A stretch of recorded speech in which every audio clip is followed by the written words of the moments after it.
성경의 이미지를 진지하게 받아들이고 하나님이 언젠가 우리에게 새벽별을 주시고 태양의 광채를 입게 하실 것을 믿는다면 고대의 신화와 현대의 시들이 역사로서는 틀렸을지 몰라도 예언처럼 진실에 무척 가깝다고 생각해도 좋을 것입니다. 현재 우리는 그 세계의 바깥, 그분의 바깥쪽에 있습니다. 우리는 아침의 신선함과 깨끗함을 인식하지만 그것이 우리를 신선하고 깨끗하게 만들지는 못합니다. 우리는 우리가 보는 그 광채와 뒤섞일 수 없습니다. 그러나 신약 성경의 모든 나뭇잎들은 언제나 그렇지는 않을 거라는 소문을 퍼뜨리며 바스락거리고 있습니다.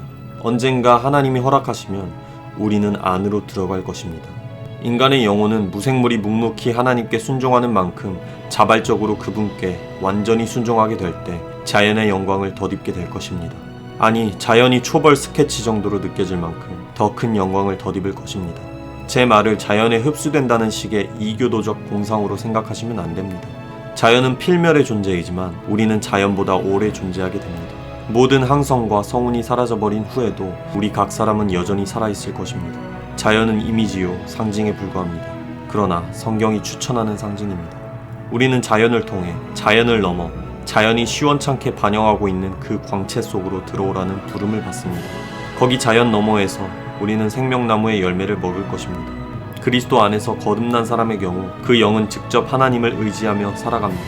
하지만 정신과 몸, 특히 몸은 하나님으로부터 오는 생명을 조상들과 음식과 여러 요소들을 통해 수천 단계를 거쳐서 받습니다. 하나님이 세상을 만드셨을 때 창조의 기쁨으로 물질 안에 심어 놓으신 그 에너지원이 수없이 많은 단계를 거쳐 희미하게 남긴 결과들을 이제 우리가 물리적 즐거움으로 누리고 있습니다. 그렇게 걸러져 왔는데도 현재 우리가 감당하기에 여전히 벅찹니다. 이 같은 하류에서도 수질이 이처럼 훌륭하다면 수원에서 맛보는 물맛은 어떻겠습니까? 저는 우리 앞에 놓인 것이 그와 같다고 믿습니다. 우리의 전 존재가 기쁨의 샘에서 기쁨을 마시게 될 것입니다.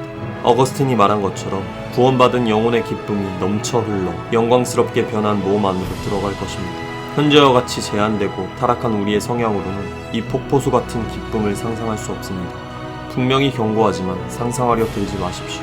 하지만 홀령만 구원받는다거나 부활한 몸은 아무 감각이 없을 거라는 생각은 이보다 훨씬 더 잘못된 생각이니 이 또한 머리에서 몰아내라고 말씀드려야겠습니다. 몸 역시 주님을 위하여 지음받은 것이니 그런 음울한 공상은 크게 빗나간 것입니다.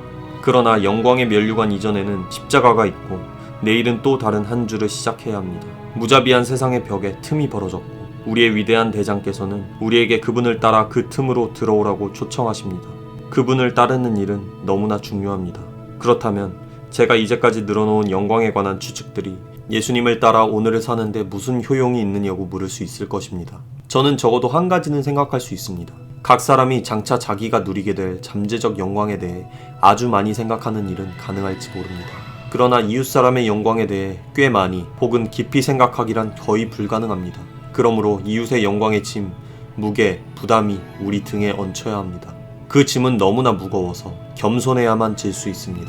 교만한 사람의 등은 그 짐에 눌려 부서지고 말 것입니다. 신이나 여신이 될 수 있는 사람들과 어울려 산다는 것은 보통 일이 아닙니다.